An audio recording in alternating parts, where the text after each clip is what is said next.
നമ്മൾ മലയാളികളെ പോലെ തന്നെ ശ്രീലങ്കൻസിൻ്റെയും ഇഷ്ടഭക്ഷണമാണ് കേട്ടോ ആപ്പം. അവർ പക്ഷേ അരിപ്പൊടി നന്നായിട്ട് കുഴച്ചിട്ട് തേങ്ങാപ്പാലൊക്കെ ഒഴിച്ചിട്ടാണ് ആപ്പം ഉണ്ടാക്കുക.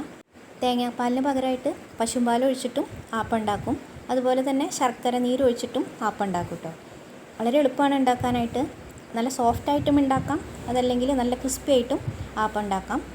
അപ്പോൾ ഇതുണ്ടാക്കാനായിട്ട് ഒരു പാത്രത്തിലേക്ക് ഒരു 1/2 ടീസ്പൂൺ ഈസ്റ്റ് ചേർത്ത് കൊടുക്കുക. അപ്പോൾ ഇൻസ്റ്റൻറ്റ് ഡ്രൈ ഈസ്റ്റാണ്. ഇതിലേക്ക് ഒരു ഗ്ലാസ് ഇളം ചൂടുവെള്ളം ഒഴിച്ച് കൊടുക്കുക. 4 ടീസ്പൂൺ പഞ്ചസാര ചേർക്കുന്നുണ്ട്. ആപ്പം എപ്പോഴും കുറച്ച് മധുരത്തിലുണ്ടാവില്ലേ നല്ലത്. നന്നായിട്ടൊന്ന് ഇളക്കിയിട്ട് പഞ്ചസാരയൊക്കെ ഒന്ന് നന്നായിട്ട് അലിഞ്ഞ് വരണം. പഞ്ചസാര നന്നായിട്ട് അലിഞ്ഞ് വന്നതിന് ശേഷം ഇതിലേക്ക് നമുക്ക് വറുത്ത പച്ചരിപ്പൊടി, നമ്മൾ പത്തിരിക്കും ഇടിയപ്പത്തിനൊക്കെ എടുക്കില്ലേ, ആ അരിപ്പൊടിയാണ്. 2 ഗ്ലാസ് വറുത്ത പച്ചരിപ്പൊടി നന്നായിട്ടൊന്ന് കുഴച്ചെടുക്കണം. അപ്പോൾ ആദ്യം ഒന്ന് നമ്മൾ കൈവച്ചൊന്ന് മിക്സാക്കി നോക്കുക.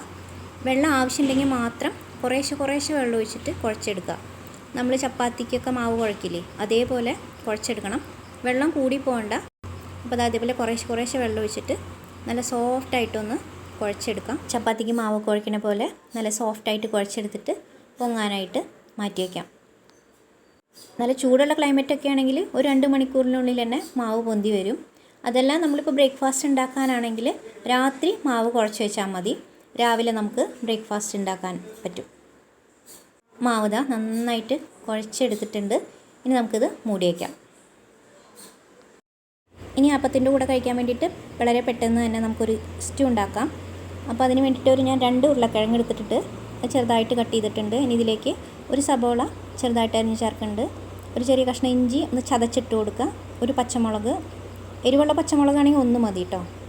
പിന്നെ കുറച്ച് കറിവേപ്പില, ഉപ്പ്, ഉരുളക്കിഴങ്ങ് മുങ്ങിക്കിടക്കാൻ പാകത്തിന് വെള്ളം ഒഴിച്ചാൽ മതി.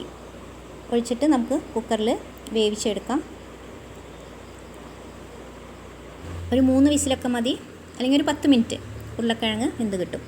2 മണിക്കൂറൊക്കെ ആയിട്ട് മാവ് നന്നായിട്ട് പൊന്തി വന്നിട്ടുണ്ട്. ഇവിടെ നല്ല ചൂടാണ്, അത് കാരണം മാവ് വേഗം തന്നെ പൊന്തി വന്നിട്ടുണ്ട്. കണ്ടാ നല്ല സോഫ്റ്റായിട്ടുണ്ട് മാവ്.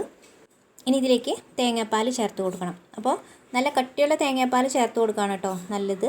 ഞാനിങ്ങനെ 1 കപ്പ് തേങ്ങാപ്പാൽ എടുത്തിട്ടുണ്ട്. ഇനി ഇതിൽ നമ്മൾ കുറേശ്ശെ ഒഴിച്ച് കൊടുത്തിട്ട് നന്നായിട്ടൊന്ന് മിക്സാക്കി എടുക്കാം. മാവ് ഒരുപാട് ലൂസാവണ്ട, അതുപോലെ തന്നെ ഒരുപാട് തിക്കാവരുത്. അപ്പോൾ നമ്മൾ നോക്കിയിട്ട് ആവശ്യത്തിന് കുറേശ്ശെ ഇട്ട് ഒഴിച്ചു കൊടുക്കുക. അപ്പോൾ ഈ തേങ്ങാപ്പാലിന് അളവൊന്നും പറയാൻ പറ്റില്ല കേട്ടോ. നമ്മൾ എടുക്കണ മാവിനനുസരിച്ച് അളവിന് തേങ്ങാപ്പാൽ എടുക്കേണ്ടി വരും. അങ്ങനെ കുറേശ്ശെ ഒഴിച്ച് കൊടുത്തിട്ട് നന്നായിട്ടൊന്ന് ലൂസാക്കി എടുക്കാം. ഇപ്പോൾ നമ്മുടെ ആപ്പത്തിൻ്റെ മാവ് കറക്റ്റ് റെഡി ആയിട്ടുണ്ട്. ഇനി ഇതിലേക്ക് നമുക്ക് ആവശ്യത്തിന് ഉപ്പും കൂടെ ചേർത്ത് കൊടുക്കാം. ഉപ്പും കൂടെ ചേർത്ത് കൊടുത്തിട്ട് മൂടി വെച്ചിട്ട് ഒരു 1/2 മണിക്കൂർ നേരം വെക്കാം. മാവ് ഒന്ന് സെറ്റായി കിട്ടാൻ വേണ്ടിയിട്ടാണ്. ഉരുളക്കിഴങ്ങ് നന്നായിട്ട് വെന്ത് വന്നിട്ടുണ്ട്. ഇനി നമുക്കിതിൽ നിന്ന് കുറച്ച് ഉരുളക്കിഴങ്ങ് ഒരു സ്പൂൺ വെച്ചിട്ട് നന്നായിട്ടൊന്ന് ഉടച്ചെടുക്കാം. ഇനി വീണ്ടും തീ കത്തിച്ചതിന് ശേഷം ഇതൊന്ന് തിളച്ച് വരണം. ഒന്ന് തിളച്ച് വന്നതിന് ശേഷം നമുക്കിതിലേക്ക് തേങ്ങാപ്പാൽ ചേർത്ത് കൊടുക്കാം. നല്ല തിക്കായിട്ടുള്ള പാൽ ചേർത്ത് കൊടുക്കണം കേട്ടോ. അപ്പോഴാണ് സ്റ്റൂ നല്ല ടേസ്റ്റ് ഉണ്ടാവുള്ളൂ.